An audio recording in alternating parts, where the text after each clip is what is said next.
Thưa quý vị, ngày hôm đó, chuyến bay AI-171 của hãng hàng không Air India cất cánh như bao chuyến bay khác. Chiếc Boeing 787 Dreamliner chở theo 242 hành khách và phi hành đoàn. Nhưng chỉ sau khoảng 30 giây rời khỏi mặt đất, chiếc máy bay bất ngờ mất kiểm soát lao thẳng vào khu ký túc xá của Đại học YBJ Medical College cách sân bay vài cây số. Vụ va chạm cực mạnh khiến toàn bộ thân máy bay vỡ vụn, cháy dữ dội và tạo ra một khung cảnh kinh hoàng. Tổng cộng gần 279 người thiệt mạng, bao gồm cả những người dưới mặt đất. Nhưng giữa biển lửa và đống đổ nát ấy, một điều khó tin đã xảy ra. Chỉ có một người bước ra khỏi đó còn sống, và đó là nhân vật chính của câu chuyện hôm nay.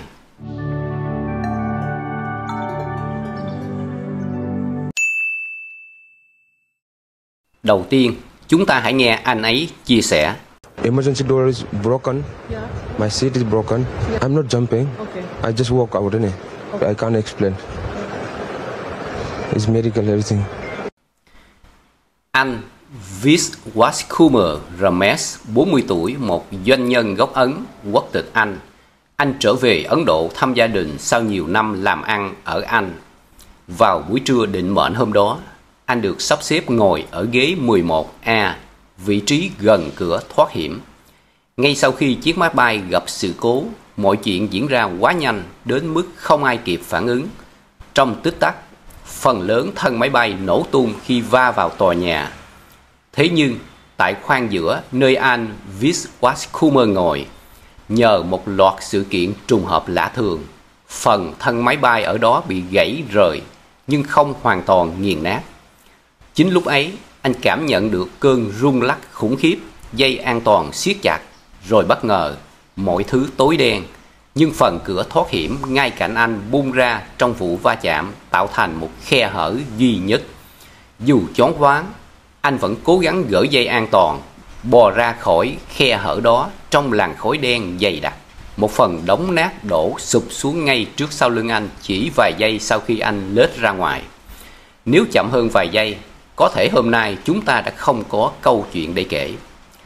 Các chuyên gia điều tra đã đưa ra nhiều yếu tố giúp anh sống sót, nhưng tất cả đều nhấn mạnh một điểm chung: may mắn đến kỳ lạ.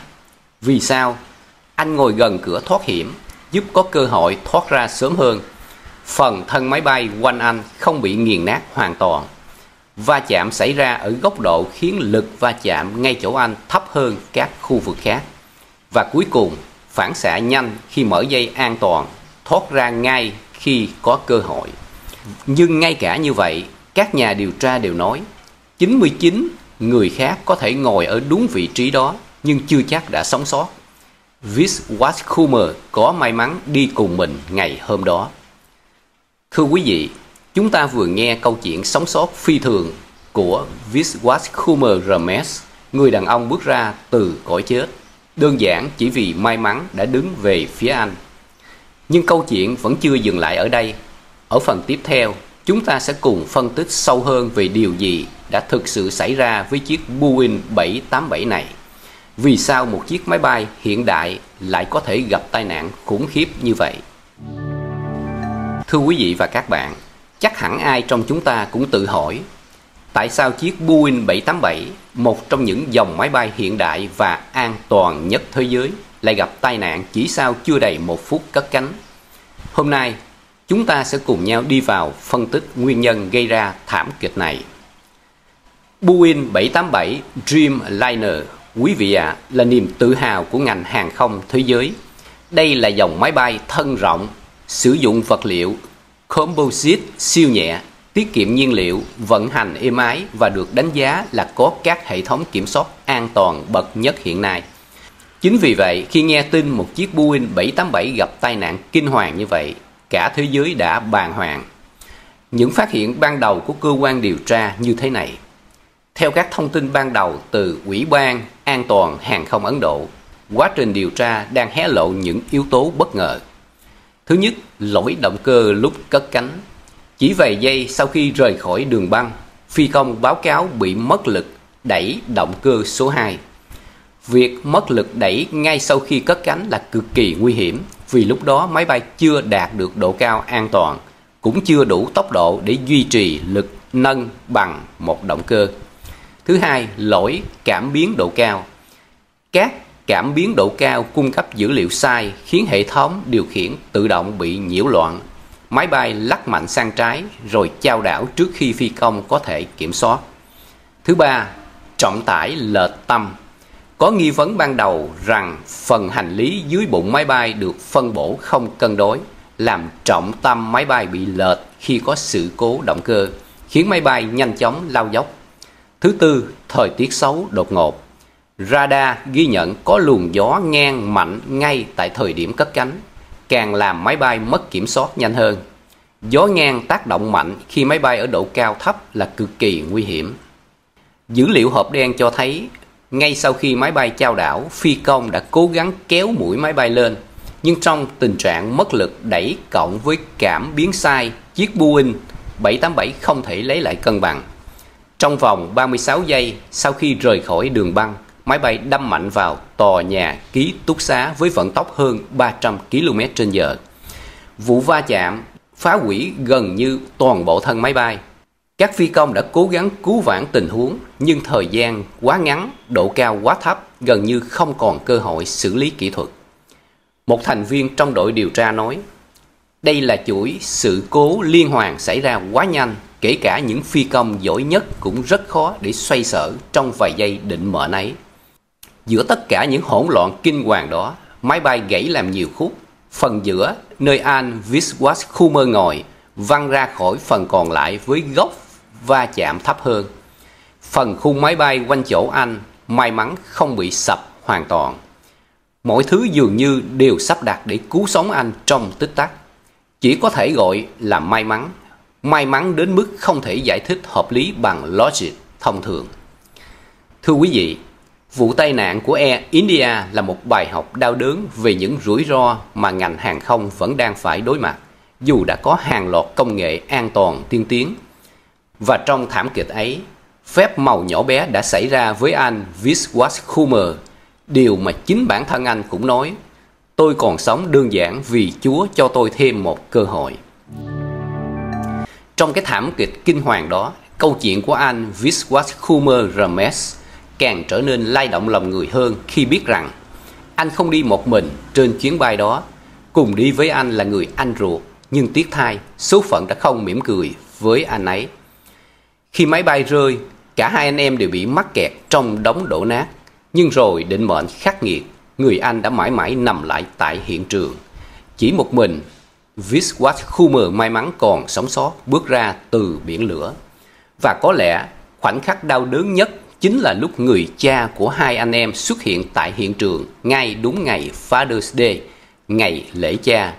Một ngày lễ mà lẽ ra niềm vui sum họp của gia đình. Nhưng rồi ông lại phải đối mặt với cảnh tượng vừa mừng vừa đau. Một người con còn sống, một người con đã mất. Một phép màu nhưng cũng là một bi kịch không lời. Chính anh Wiswash-Kummer cũng nói, tôi còn sống là vì Chúa muốn tôi có thêm một cơ hội. Nhưng người anh của tôi không có được cơ hội đó. Có lẽ đó là sự sắp đặt mà tôi không thể lý giải nổi. Câu chuyện ấy như một minh chứng đầy ám ảnh rằng trong thảm kịch có những khoảnh khắc mà sự sống và cái chết chỉ cách nhau vài giây, thậm chí chỉ cách nhau vài cm giữa hai chiếc ghế trên khoang máy bay.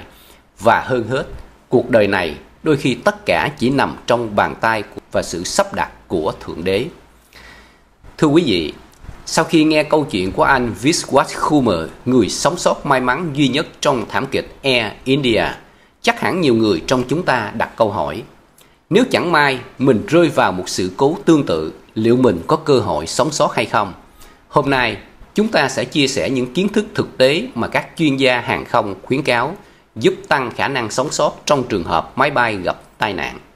Bài học số 1. Vị trí ghế ngồi có thể cứu mạng bạn. Không phải ngẫu nhiên mà Wiswash-Kummer Ramesh lại ngồi tại ghế 11A gần cửa thoát hiểm. Theo nhiều nghiên cứu, ghế gần cửa thoát hiểm đặc biệt là ở phần trước hoặc giữa máy bay thường có khả năng tiếp cận lối thoát nhanh hơn trong trường hợp khẩn cấp. Nếu có thể lựa chọn, hãy ưu tiên ghế gần cửa thoát hiểm. Ghế ở phía trước càng gần đầu máy bay càng tốt. Theo thống kê của FAA, tỷ lệ sống sót ở các hàng ghế trong 5 hàng gần cửa thoát hiểm cao hơn gần 30% so với các hàng ghế ở xa. Bài học số 2. Nhiều người có thói quen lơ là khi tiếp viên hướng dẫn an toàn, nhưng khi sự cố bất ngờ xảy ra, những thông tin đó có thể cứu mạng bạn. Cách mở dây an toàn nhanh chóng, cách xác định vị trí cửa thoát hiểm gần nhất, tư thế cúi người bảo vệ đầu khi va chạm. Đó, chúng ta nên chú ý đến hướng dẫn an toàn trước khi cất cánh. Bài học số 3. Chuẩn bị tâm lý, phải phản ứng ngay. Trong những tai nạn hàng không, phản ứng trong 90 giây đầu tiên quyết định sự sống còn. Nếu xảy ra sự cố, hãy giữ bình tĩnh, ngay lập tức mở dây an toàn, xác định hướng cửa thoát hiểm, bỏ lại hành lý. Nhiều người thiệt mạng chỉ vì cố gắng lấy vali, laptop, túi xách khi chạy thoát. Bài học số 4. Ăn mặc đúng cách khi lên máy bay. Ít ai nghĩ rằng quần áo cũng ảnh hưởng đến khả năng sống sót, nên mặc quần áo dài tay, chất liệu khô tông, quần jeans, giày thể thao. Tránh đi dép lê, cao gót, quần áo dễ cháy. Vì khi có hỏa hoạn, chất liệu tổng hợp rất dễ bắt lửa và tan chảy. Bài học số 5. Luôn đánh giá khoảng cách đến cửa thoát hiểm. Mỗi lần ngồi xuống ghế, hãy quan sát xem từ chỗ mình ngồi đến cửa thoát hiểm gần nhất là bao nhiêu hàng ghế. Nếu khối bao trùm, bạn có thể dùng tay lần theo ghế để tìm lối ra theo số hàng đã đếm sẵn. Bài học số 6. Giữ bình tĩnh khi máy bay rơi tự do free fall. Nhiều trường hợp máy bay bị mất độ cao đột ngột nhưng vẫn có khả năng hạ cánh an toàn nếu phi công kiểm soát được. Giữ dây an toàn luôn cài khi ngồi. Thực hiện tư thế bảo vệ đầu ngay lập tức khi nghe lệnh brace. Bài học số 7. Tin vào phi công và máy bay. Dù hôm nay chúng ta nói về tai nạn, nhưng thực tế, tỷ lệ tử vong khi máy bay bay chỉ là 0.00001%. Máy bay vẫn là phương tiện an toàn nhất thế giới. Đa phần các chuyến bay gặp trục trặc đều được xử lý an toàn nhờ kỹ năng phi công và hệ thống dự phòng hiện đại. Thưa quý vị và các bạn, câu chuyện của anh Winswash là bài học nhắc nhở chúng ta rằng tai nạn có thể xảy ra bất cứ lúc nào, nhưng sự chuẩn bị, nhận thức bình tĩnh và một chút may mắn có thể tạo nên sự khác biệt giữa sự sống và cái chết. Hy vọng rằng với những kiến thức chia sẻ hôm nay, mỗi lần bước lên máy bay, chúng ta sẽ tự tin và chuẩn bị tốt hơn cho chính mình và người thân. Tony chúc quý vị và các bạn một ngày mới bình an và hạnh phúc. Xin chào, tạm biệt.